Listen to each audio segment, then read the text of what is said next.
This video is sponsored by Whale Street.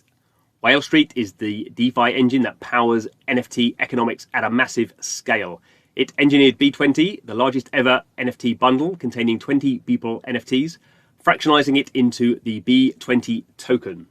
The B20 buyout bundle option is now live. Anyone with 5% of the overall supply of B20 tokens can now bid to buy the entire bundle. Check it all out at b20.metaverse.fund. Thanks for the sponsorship. Hello and welcome to Blockchain Gaming World with me, John Jordan. So I thought today I would do a little bit of a different video and have a look at what's going on in terms of game tokens. So these are tokens, blockchain cryptocurrencies that are kind of part of a game system. So over the years I've done a few, I've kind of got in and out of this sort of stuff. I think it's a little bit difficult because you very quickly end up with the kind of investment advice, not investment advice sort of thing. Clearly none of this is investment advice, but I do think it is interesting that at the moment, particularly with the NFT stuff going on, that we are kind of starting to see quite a bit of movement. So I thought it would be worth at least sort of giving a kind of a primer really of how you should be approaching these projects. And obviously, you know, with all this sort of stuff, do your research and never invest more than you can lose. And I would say never invest in anything in something you don't have a reasonable understanding of and don't actually like the project. If you don't like the project, don't invest in it, because when you lose money from a project you don't like, you will not like yourself. Okay, so I'm at CoinGecko, and it is interesting now that they actually have a little tab here for NFTs. So there are other kind of ways of kind of looking at these projects. I just choose this one because CoinGecko seems to be what everyone uses, and it has this NFT tab. It's not a great tab really. It is quite a weird mixture of stuff in here, which is going to be partly what I'm going to talk about really. So what they're trying to do here is they're looking at projects, blockchain projects that involve NFTs, but also have a cryptocurrency or a token. So what they're looking at here, as we can see, Engine Coin is the coin that is the native coin for the Engine ecosystem or platform. So there are NFTs on the Engine kind of ecosystem.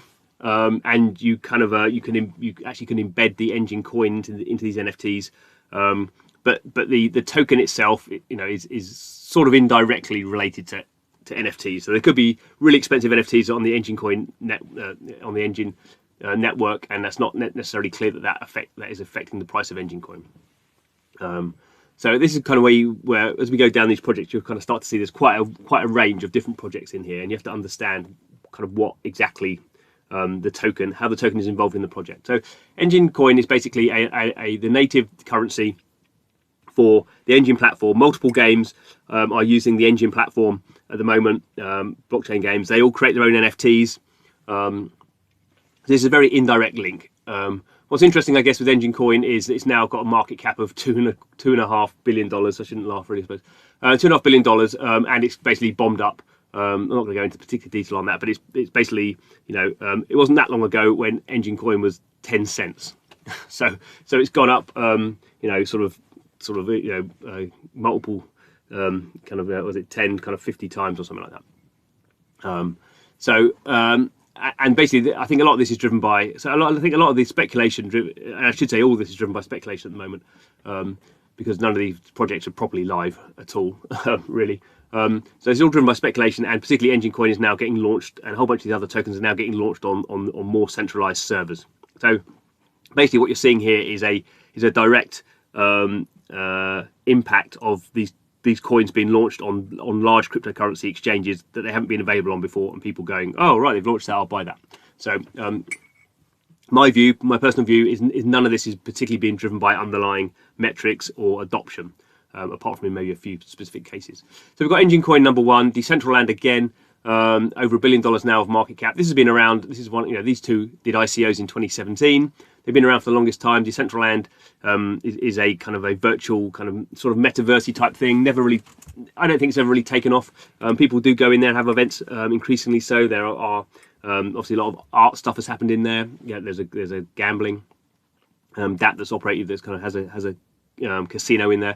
So there's stuff going on, and certainly Decentraland's token is Mana, but it also has NFT. So Decentraland's real kind of trading value has really been around the land. So you have lots of these big landowners who are trying to flip land with these NFTs.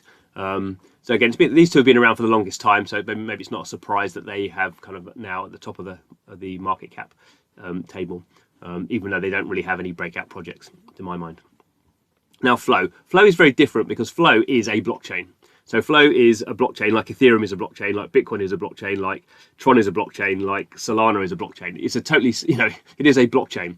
So as far as I know, looking down this list, this is the only token listed here that is a blockchain. The rest of these are projects on top of other blockchains, mainly Ethereum. Flow is a blockchain of its own. Obviously, it's known for the NBA Top Shot game, which is an NFT. So Flow has its own NFT standard, and Flow is the currency that underpins the blockchain. Can also be used as a currency in the blockchain. Although there's really only NBA Top Shot is the only project live at the moment. There's tons of projects coming to Flow, but at the moment, the kind of Flow currency isn't really much use in terms of buying stuff. Market cap now just over $1 billion. Okay, so now we have Sand.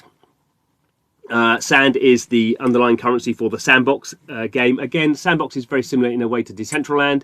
There is Sand, the token. There's also Land, which is NFT, the NFT kind of a part of the Sandbox. They've sold millions of dollars of the Land NFTs. They've only halfway through selling that. They've sold probably getting off $10 million of Land. Sand is a payment mechanic for the Sandbox. Sandbox isn't live, so you can buy the land. You can kind of start using the tools to create stuff, but the Sandbox isn't live. You can't go in and play the games at the moment. They were going to do something in January. That's all been pushed back. No idea what's going on with that. So the Sandbox is no closer to being launched in my mind than it has been for the last year. I think it's a good project personally, but there's nothing live here. So this again, Sand. The only reason you would own Sand is you need to use Sand now to buy land. So when they do that NFT sales, you need to do that in Sand. But in the long term, that's not how it's going to be. Sand will be the payment mechanic for buying things in the game. Not live yet. So that's almost $400 million. Okay, so I did misspeak, as we like to say now. So Wax is actually entirely different. It's like Flow. It's a blockchain. It's based on the EOS.io SDK. So it's an entirely separate blockchain. There are lots of projects on Wax that use NFTs. Wax likes to call itself the king of NFTs. Slightly over the top, in my opinion, but it is a separate blockchain. It's been around for a long time. I think it did an ICO again in 2017. Hasn't seen the price accumulation of Engine or Decentraland. Has gone up a lot in recent. We can see 50% in the last week, but it's not gone up as much as these other ones. There's some interesting projects on there. I guess Bitcoin Origins is the most interesting NFT project on there. There are some games, not particularly great in my opinion. It's interesting. I think that Wax just had, for some reason, people haven't speculated on Wax as much. It's actually quite hard to get the tokens. And why you'd have the tokens? You use the tokens to buy and sell the NFTs. So there is some trading around that. $400 million of market cap. Axie Infinity, I guess we all know that. Lots of NFTs in there. You need the Axie NFTs to play the game. Two different tokens here. So there's the Small Love Potion, which is the token you get for winning games, and the token you need to breed Axies. AXS is the governance token. So this is an idea of you have control over the project in the long term. You can vote using it. It's also not live yet, but there's going to be a treasury attached to this, and you will kind of earn interest or earn income from holding this token. So this, in a sense, is a sort of like a share in the long-term success of the game. But Axie Infinity isn't a game that's anything like finished at the moment. They've still not rolled out their sidechain, which is a pretty big deal. Their land is they've been selling land. People have been buying the land, but the system's not up and running. Probably another a year before Axie Infinity is a kind of feature complete in any sense. Gala, a very new token. They've launched kind of one beta game, Town Stars, which not really hasn't had a lot of impact. They've got this Miranda's game, which people think it's pretty cool, but again, very early, nothing playable. Even that, $200 million. So a lot of these kind of tokens now, as we go down here, we're getting these kind of projects that are interesting, intellectually interesting, but nothing live yet, and really, $200 million of market cap on a project on some games that aren't live yet. I mean, do your own maths, but yeah. Red Fox Labs, interesting. They are more than games. They have the Cogs NFT project live on Wax. They're doing a whole bunch of slightly weird stuff. They're based out of Vietnam. They've been buying up non-blockchain kind of marketing platforms, which I assume they're going to feed into the blockchain stuff, but it's sort of unclear kind of what their model is. And it's much more than NFTs. Then we have Whale. Whale is a very specific token. So Whale is one NFT collector, Whale Shark. He has a vault, a collection of NFTs, which is the Whale Vault. And then this is a token that effectively gives you gives you a percentage ownership of that vault of NFT. So this is of all the ones we've talked about so far, this is the token that is sort of has its price valued on the value of NFTs. So the market cap is $156 million. The underlying NFTs in that vault are nothing like as much as that. Obviously the vault kind of goes up and down depending on what's being bought. But you're paying a premium on the token. There are other things you do with the token, so it's a community token to some degree. You can there is governance in there. You can there's a whole bunch of stuff you can actually have a consultancy with Mr. Whale Shark. So there is more than just the kind of idea that they tokenize their vault, but that's the main thing here. And then we go down and there's a bunch of other stuff. So we've got a finance token here, Rarible, obviously the platform, the NFT minting platform. NFTX, a kind of a way of fractionalizing tokens and then NFTs and then issuing tokens kind of based on them. Rev, the token for the F1 Formula 1 game and the motorsports game. A whole bunch of other stuff down here. So what I'm saying is these are very different. Some of these are precisely around games. Some of these are, two of them are blockchains. Rarible is an NFT minting and marketplace platform. Whale is purely a bunch of NFTs that have a token raised against them.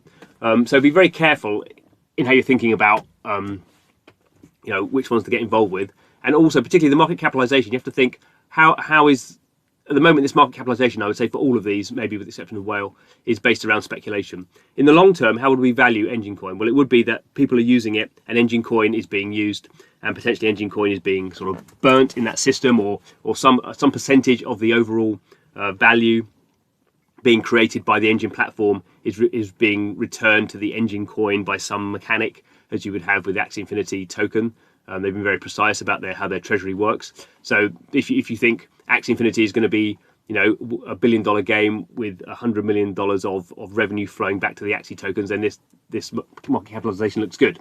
If you don't think it's going to be $1 billion game, if you think it's going to be $100 million game, a year, then this market capitalization looks a bit bonkers. So that's the way of thinking about it. Try and is Engine Coin worth 10 times Axie Infinity? As a comparative, that would be a good starting point.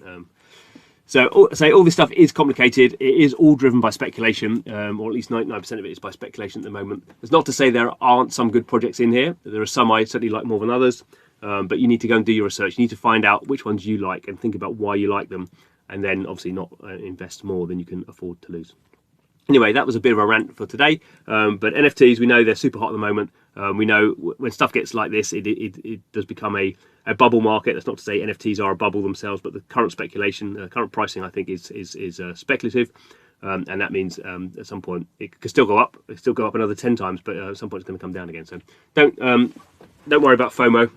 Think about a few projects that you really like and are involved with and have joined, the Discord of, and kind of get an idea of who's running these sort of things, and basically find projects you enjoy. That is the best way of thinking about how to invest in these things. Not investment advice, as ever. Okay, thanks for watching the video. Please subscribe to the channel. See you again soon.